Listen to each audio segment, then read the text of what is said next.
Welcome to Clearview Today with Dr. Abadan Shah, the daily show that engages mind and heart for the gospel of Jesus Christ. I'm Ryan Hill. I'm John Galantis. And you can find our show online by visiting clearviewtodayshow.com. Or if you have any questions for Dr. Shah or suggestions for new topics, write in and let us know at 252-582-5028. Or you can email us at contact@clearviewtodayshow.com. That's right. And we want you guys to help us keep the conversation moving forward. You can do that by supporting the show, and you can do that by sharing it online with your friends and your family, leaving us a good 5-star review on iTunes or Spotify, anywhere you get your podcasting content from. We're going to leave a couple of links in the description so you can do just that. And of course, today is April 5th, which means our Date the Word is coming to us from Proverbs 4:5. This is an imperative. It says, "Get wisdom, get understanding, do not forget, nor turn away from the words of my mouth." Wisdom is not something that you are born with. Right, that's right. It is not something that is natural to you. It's something that you have to develop. But like Solomon is writing here in Proverbs, it is something that we are capable of attaining. Mm-hmm. It's not just like, well, I'm not a very wise person, or I don't have a lot of understanding. Get it. Yeah, absolutely. Like you said, John, this is an imperative. It's a command from Solomon to get wisdom. And if that's coming from the wisest person other than Jesus who ever walked the earth, you probably ought to listen. And you're not going to get wisdom just by making the right decisions or just by learning from failure or by watching, David Goggins or Jordan Peterson and all these other guys on YouTube shorts. You're going to get wisdom by asking God for it. Yep. That's what Solomon did. He said, "God, give me wisdom. If I could have one thing in this life, I want wisdom, true biblical wisdom that comes from God." And you have to ask for it. Yeah. It's not just, and again, it's not just read the Bible more and start learning things. You have to be in prayer. You have to be constantly talking to the Father and asking Him for that wisdom. And He gives it to you. He's faithful to do that. That's right. Just want to remind you guys, this episode, just like all the others, is brought to you in part by the Date the Word app. That's where all these verses are coming from. You can download it for free right now on iPhone and Android. Every single day connects today's date to God's Word with the hope of making it more memorable for you. All right, Ryan. It's Friday. It is. You know what that means. I'm gonna pose this question to you. I actually got this. This is a question I got from somewhere else. I heard this on another show. Okay. But I'm gonna improve it just a little bit. Sure. You're gonna get $1 million, right? And I love that. You can buy whatever you want with $1 million. But every time you get a business card from somebody, not only do you have to keep it for the rest of your life, you have to follow up with them every month. All right, so let me ask one clarifying question, then I'm going to give you my answer. Yeah. Do I have to be the person to follow up with them, or can I hire someone to do that for me? I will say you can hire someone, sure. They have to follow up. And when I mean follow up, I don't mean you have to buy into their business. You just have to call them and remind them we're not interested at this time. Right. But you call, let's say you get, how many business cards do you think you get in a month? In a month? Yeah. Maybe 2 or 3? No, I would say probably 5 or 6. Okay, so you get 5 or 6 in January. February, you got to call those. You got to keep those cards for the rest of your life. You don't have to keep them in your wallet, but you got to make sure at any point you can get your hands on them. Sure. You can put them in a box or whatever.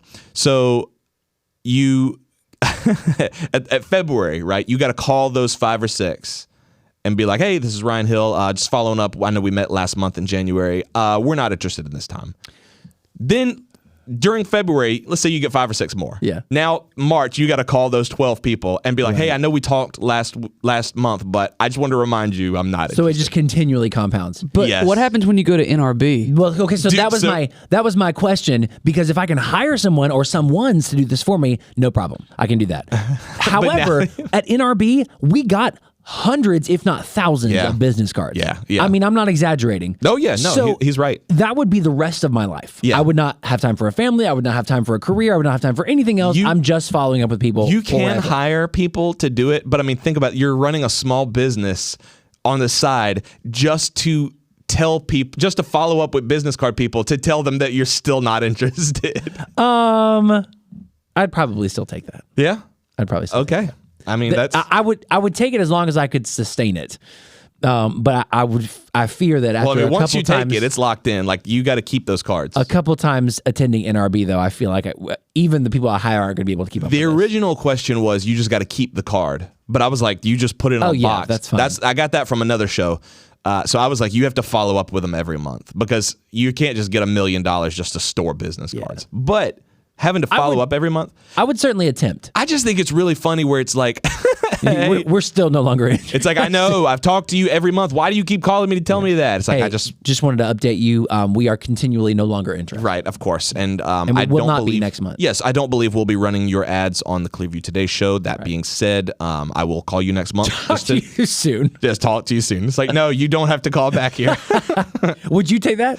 Yeah. Yeah. Yeah, I would take it. I feel like I would take it. I don't know how long I could sustain it, but I feel like I would take it. NRB would become a nightmare. I'm not going to lie. That would be like, man, this, I just got a bunch more work. Or my interns just got a bunch more work. Hate I that might for just, them. when my son's old enough, I just might have him start doing it. Yeah. Yeah. Hello, this is Gavin. Let him run Daddy's disappointing business card empire.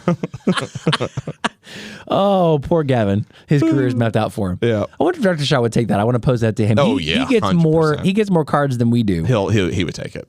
Yeah, he would have David. He would have David be following up every month. Follow it up. David's just making phone calls 24/7. Yeah, just to let him know we're not going to go for it. If you would take that deal, write in and let us know. 252-582-5028. Or you can visit us online at clearviewtodayshow.com. Stay tuned. We'll be back after this.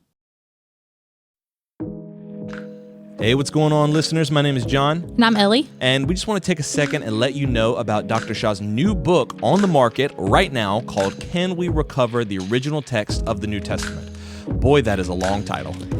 True, but it's a very simple message. The original text of the New Testament is not only attainable, but there are lots of different ways that scholars go about discovering it. There's a lot of people out there saying that the original text is lost forever, or that it's hopeless to actually try to find it, or that there's many texts of the New Testament. But alongside Dr. David Allen Black, Dr. Shah has actually compiled papers from some of the world's leading experts in textual criticism, including one written by himself on various methodologies for extracting the original text. And listen, if you're interested in textual criticism, this book is a great introduction to the field. You can pick up your copy on Amazon, or you can buy it from our church website. That's clearviewbc.org. We're going to leave a link in the description box so you can get your copy today. Love that. Ellie, let's hop back in. Let's do it.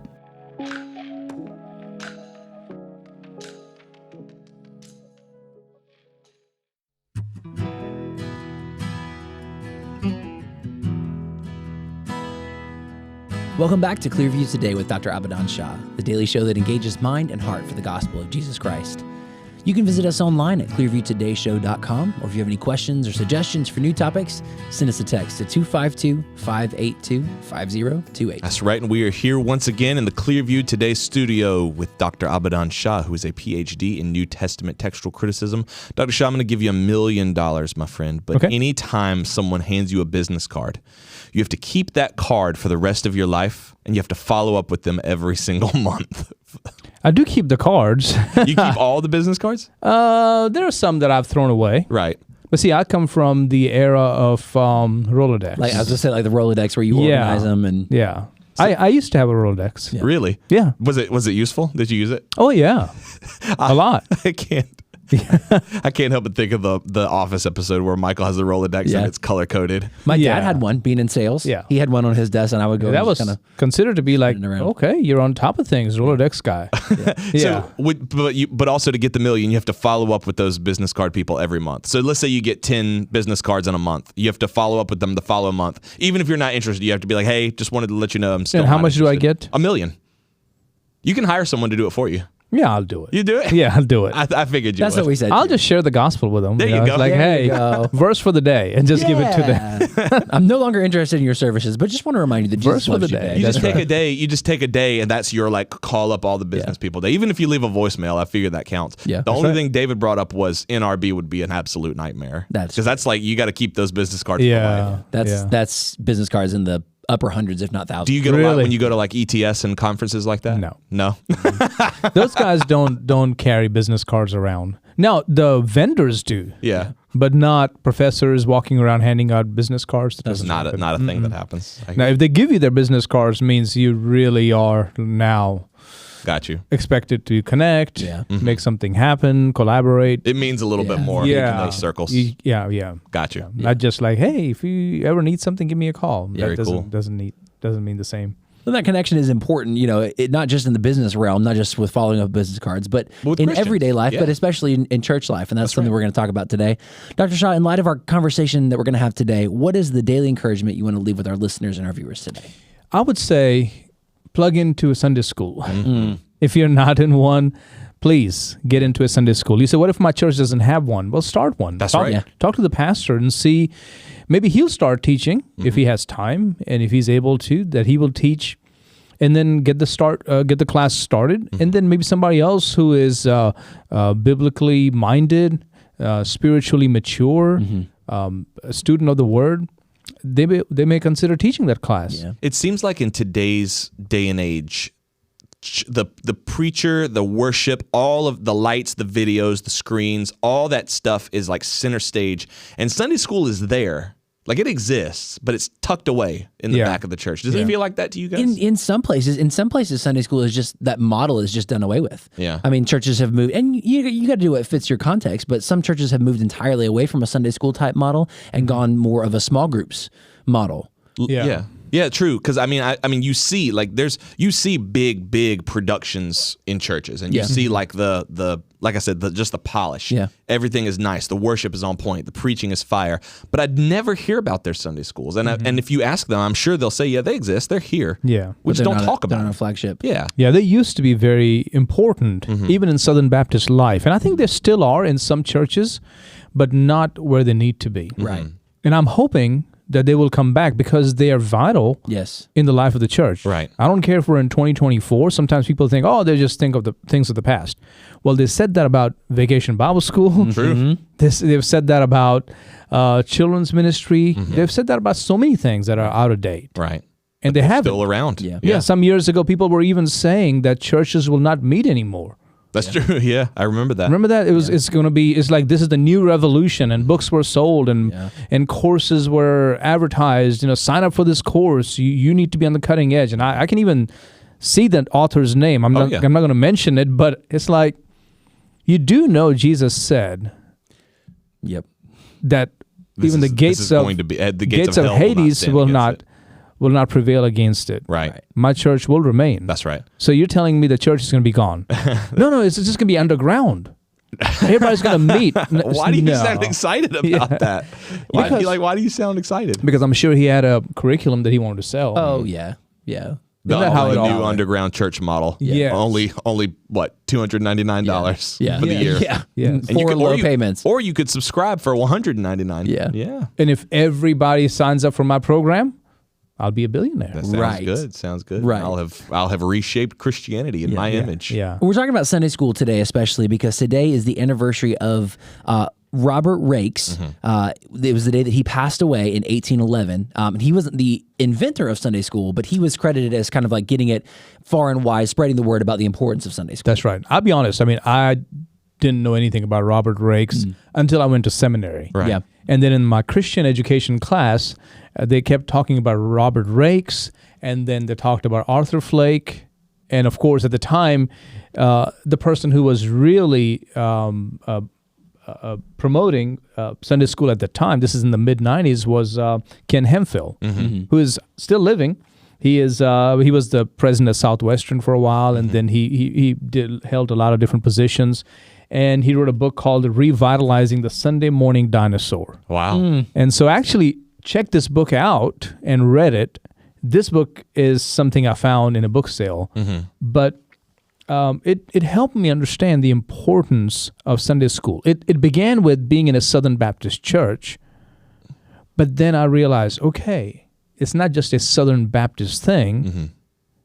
It can really benefit a church. Let's say there's someone listening right now, and this is like baby's first Christian steps for us. But let's say there's someone listening right now, they have genuinely no clue what Sunday school is, which really may not be that far off from the That's mark. true. That may not be that far-fetched. What is Sunday school? This is the portion of Sunday morning after, I guess, the first service. Or it's some before. churches is before the first service. True. Yeah. But that's where you go into literally a classroom. Right. And you basically take a class. Right. And okay, so in Southern Baptist life, Sunday school had a different purpose. Okay? It was not discipleship.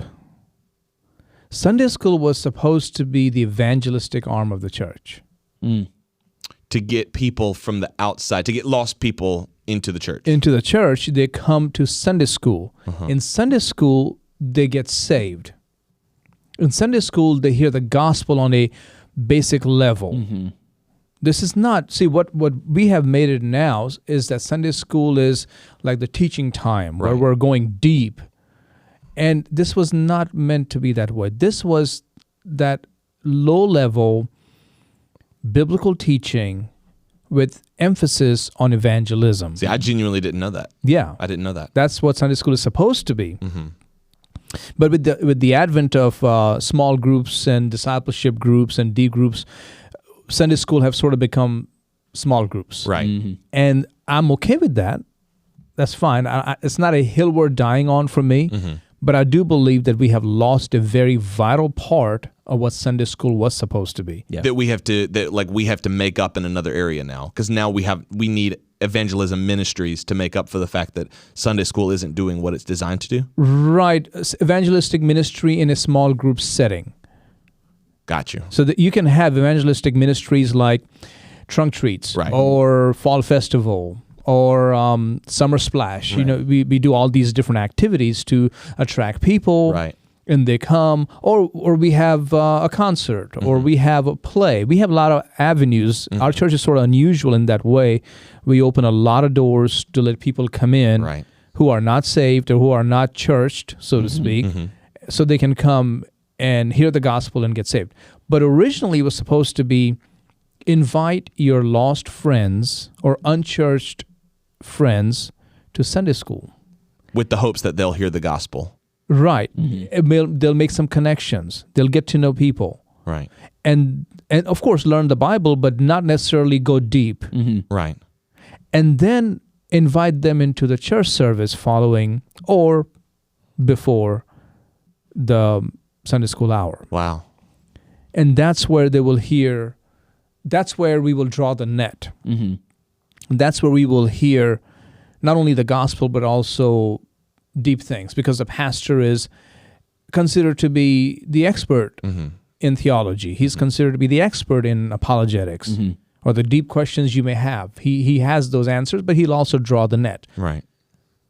Now it's sort of upside down, where in many churches you have people who, again, I'm not opposed to that. It's great that people dig in and dig deep and are like, you know, their own personal theologians. Right. And that's fine. But it's almost like Sunday school has become the church service, where the pastor is now putting things on a low shelf. Yeah. And Sunday school time is where we go deep. Right. Only problem is if those members are not properly trained, or if they have their own bent in theology or their favorite preacher they're following, sometime indiscriminately, they'll bring all that stuff into the classroom, unbeknownst to the pastor or the leadership or whoever. And so now you have a subset of people within the church who are learning, even if it's not malevolent, they're learning a different theology that comes in conflict with what the pastor is teaching. Or the theology of the church. Right. Or for the theology. It becomes fractured, it becomes splintered, and there's a disunity that happens because what the pastor preaches is great, but I love my Sunday school class. But I came across this Bible study from my friend. They're doing in their church. We would love to do that here. Well, okay, who is it? Oh, so and so. They don't believe like we do. Right. And a lot of but times, now they'll bring it in. So, didn't mean to cut you off. You're good. But they'll have theology like that doubts eternal security. That's what I was going to say. That gets into baptismal regeneration. And a lot of those people will fall into that trap of, but those are secondary issues. You know, those are secondary and tertiary doctrines. So as long as we still, they're still proclaiming Christ overall. Yeah. But it's like we've talked about on this show, those secondary issues will, not if, but will affect those primary doctrines. It's just where down the line. Everything you believe is connected. Right. What you believe in one place is going to affect what you believe everywhere else. It's just a matter of how soon it does. And that's not just in Christianity either. That's in life. Like all of your beliefs are eventually connected. And when you compromise in any area of life, it will eventually affect the other areas. So also with Sunday school. Was there something specific that contributed to this flip-flop of what Sunday school was designed to do? Yeah, cell groups. The coming of cell groups. Cell groups developed in places like South Korea, in places overseas, where they needed to meet in smaller settings because the churches are so large in places like Seoul, South Korea.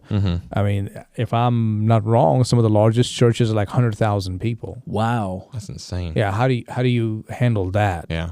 My dad has been to some of those churches, when he went to South Korea to preach.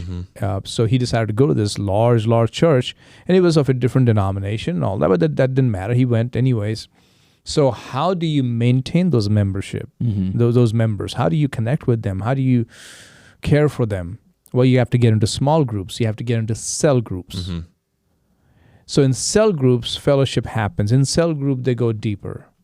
So that model sort of came into the West. Right. So where Sunday school was this evangelistic arm of the church, now it becomes a place where connections happen, where you go deep. And so it was like really odd. Yeah. Well, that's what I'm kind of wondering, is if they thought they could kill two birds with one stone, because we need those cell groups, but we also have this time slot of Sunday school. We could just try to do both. Yeah. And then eventually one just takes over the other, I suppose. A mindset takes over. Yeah. We can still call it Sunday school, but it operates like a cell group, but not really, because cell groups are supposed to be meeting in each other's homes, Right. and inviting people. But who has the time for that? We could just do it while we're all together here in the church Sunday building. morning, let's go ahead and knock it out. Yeah. Because, we haven't vacuumed the floor. We haven't washed the dog. We haven't done none of that. So let's just do it Our at the home church. is too small. It's not set up for that. Yeah. So here we have all the chairs and everything laid out. We got to pay to feed all those people. The church has donuts and coffee. Let's just do it there. Yeah. So we have sort of twisted everything up. So now I think right now we're in a haze when it comes to Sunday school. Not quite sure what to do with this. I feel that 100%. I'm not saying, if you're listening right now or watching, I'm not saying that your Sunday school necessarily is in a haze, but overall, the whole idea of Sunday school is sort of like not sure what to do with this. Yeah. One of the things I love about our model of Sunday school is in order to combat that fractured identity, that fractured teaching, all of our Sunday schools use the same curriculum. Yes. Right. We use the curriculum from Answers in Genesis, and it's wonderful to have all the Sunday schools on the same page. And the reason that we picked Answers in Genesis is because apologetics are a very big part of your messages, Dr. Shah, and defending our faith and giving a reason for the hope that's in us. So every lesson it's a chronological study of the events of the Bible. And every lesson goes back to an apologetics concept. Like, how do you use apologetics to defend what you believe about Jesus or about the Old Testament or about the Ice Age?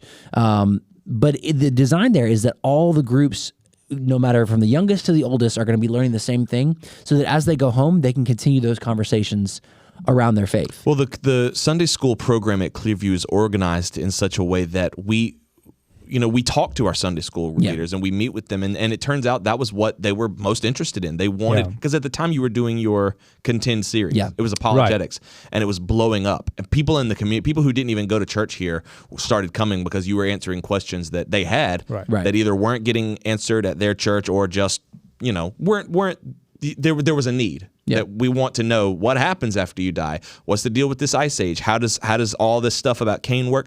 Those questions were getting answered in the Contend series. So the Answers in Genesis series made sense. But then streamlining it to where every single Sunday school is on the same curriculum at the same week at the same time kind of minimized that problem that other churches were having back in the day, where the theology was getting off or people were going rogue, or you know what I mean? They were bringing in other doctrines or whatever. Or then you have somebody who is, and again, I hope I'm not mocking anybody. I hope my heart is in the right place. But you have somebody who loves to study the Bible, and they just want to work through the Bible with you, and that's great. Yeah, and that's commendable. But then Sunday school becomes their Bible study, right? And it's like J. Vernon McGee, but you're doing it. Or I have several other people, who have come to me and say, how about so-and-so? I love watching their videos from years ago. I say, yeah, they're good. Don't get me wrong. But did you know they also believe this? Oh, I didn't know that. I'm like, yeah, I mean, you got to know. Right. But it It is so engaging. I was like, I know that. Well, it also, I think it comes from a place where people don't want to put in the work or the prep for Sunday school, so they can easily just go buy something. Yeah. And people will happily sell you their Sunday school curriculums Yeah. and make it look nice and polished. And it's got like the best, well-dressed pastors or speakers, and they're in the videos, and they're just making points, and they're funny, and they're saying, but then you're almost either unknowing or you're willing to compromise on the doctrines that they're espousing because they're so small and subtle that either you just don't catch them or it's worth it to have this thing put together that I don't have to create. Yeah. And some are good. Some are doctrinally sound. So we're not saying that everything out there is just full of garbage. There are some really, really good stuff. There's some really, really good stuff out there. But then there are times you go, can't go down that road. How would you encourage churches? Because right now there is some church out there who's just saying, man, you know what? My Sunday school right now is a mess or it just doesn't exist. Yeah. What is the encouragement you would give to them listening to the show? The same encouragement I'm going to give myself today, which is go back and, because, when I was studying for today's lesson, I was thinking about it. It's like, I need to read this book again. It's a little dated, but I need to read it again. I need to read Revitalizing the Sunday Morning Dinosaur. Yes, there are things that are now passé, but then there are things that are very, very applicable and could very well fix the problem we're facing. Yeah, that's true. Another book, Arthur Flake's Building a Standard Sunday School. Some guy tried to buy this from me. He was like, I'll give you $50 for this book. Wow. He was doing his master's in Christian education, and I used to go to this used book sale and bought it. And he's like, oh my goodness, you got Arthur Flake's Building a Standard Sunday School? Is it out of print? Oh, yeah. Yes, it's from 1922, but this one was reprinted in 1959. Okay.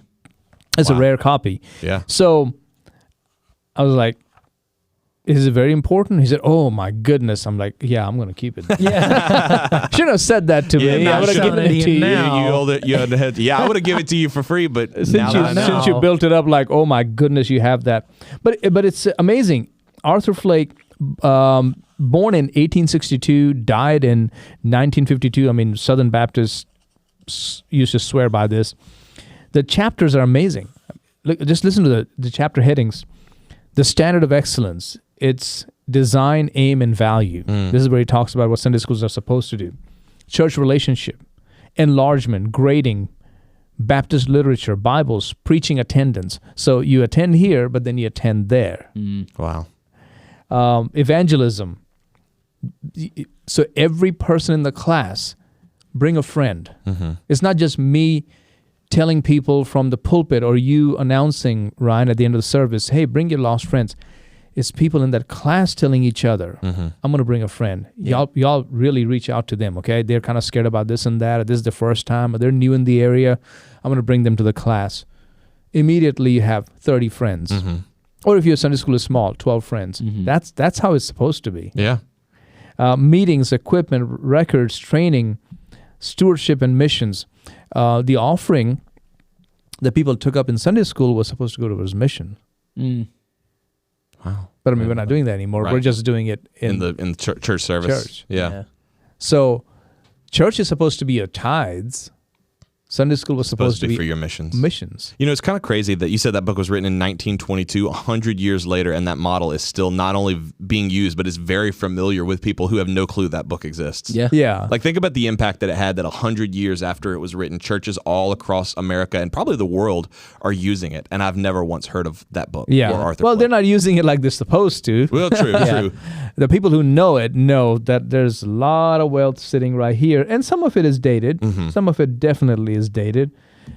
But I think it can be brought back. Do you guys want to talk about, before we got a little bit of time left, do you want to talk about like our goals? Because right now we're building, like we've been talking about that on the show. We are building a new worship center, a new children's area. And so churches that build know when you do that, your whole church, you kind of shake things up. You kind of reorganize and reallocate. Do you want to kind of talk about our vision for Sunday school going forward? Yeah, absolutely. Absolutely.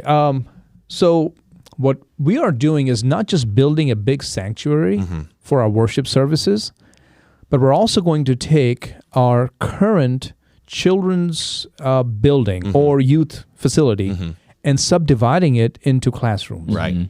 Big classrooms. Big classrooms. And we maybe have 6. Yeah. Maybe have 4. We don't know for sure.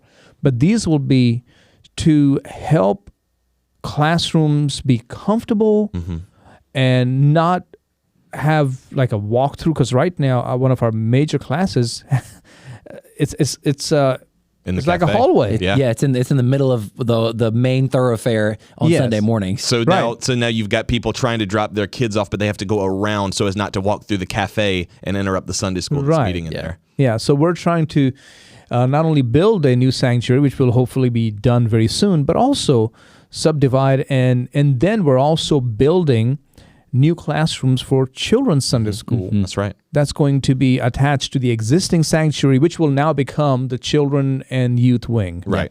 So we're really focusing a lot on Sunday school. Yes. So it may seem like we're building a big worship center and going that way, but we're also really focusing. If you really ask me, my heart is more here because this is where evangelism is going to happen, hopefully, if we get back on track. You know, we talked about our, Robert Rakes.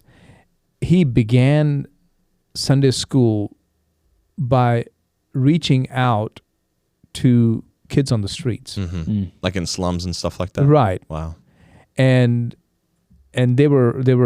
these schools were called Rakes Ragged School. Nice. I want to go there. Yeah, Rake. And so, it's amazing how this man decided to collect these kids, and by 1788, it says 300,000 children were attached to local Sunday schools. 300,000 children. What an impact. By 1831, Sunday schools in Great Britain were teaching weekly 1,250,000 children. That's amazing. It is. Just by Sunday school. And I would love for that. And I think it's attainable that Clearview has that reputation, that Clearview has that sort of impact through their Sunday school program. Yeah. And we're hoping as you listen to this that you will do the same thing Absolutely. too. Absolutely. So we want to do that. We want to teach our Sunday school teachers, our assistant teachers, but also help them capture the original vision of Sunday school being that connection point and the evangelistic arm of the church, and see how that's going to close the back door and throw open the front door. That's right. That's right. Absolutely. So if you're out there and you're involved in a Sunday school class, maybe you're a teacher, an assistant teacher, recapture that original vision of that evangelistic arm of Sunday school. And if you're not already, if you're attending church, attend a Sunday school. Yeah. Jump in, be part of a Sunday school. And like Dr. Shah said at the beginning, if you don't have a Sunday school, talk to your pastor about starting a class, because it's such an important part, a vital part of church culture. If today was helpful for you, if you learned something about Sunday school today, write in and let us know, 252-582-5028. Or you can visit us online at clearviewtodayshow.com. Don't forget, you can partner with us financially on that same website. Every gift that you give goes not only to building up this radio show, but countless other ministries and Sunday schools for the kingdom of God. John, any encouragement you want to leave our listeners with this week? I would say the exact same thing. Make sure you're in a Sunday school. Why don't you do this? Why don't you, when you're in your Sunday school, take notes, send those notes to us. We want to know what you guys are learning about in Sunday school. We want to know how God is working and moving in your church. Make sure you send that to 252-582-5028 so we can just see, again, how the impact that not only this show is having, but the impact that churches are having around the country. And we've got a full docket of programming next week lined up for you already. That's right. Make sure you guys tune back in on Monday. Hope you have a wonderful weekend worshiping together with your church family. We love you guys. We'll see you Monday on Clearview Today.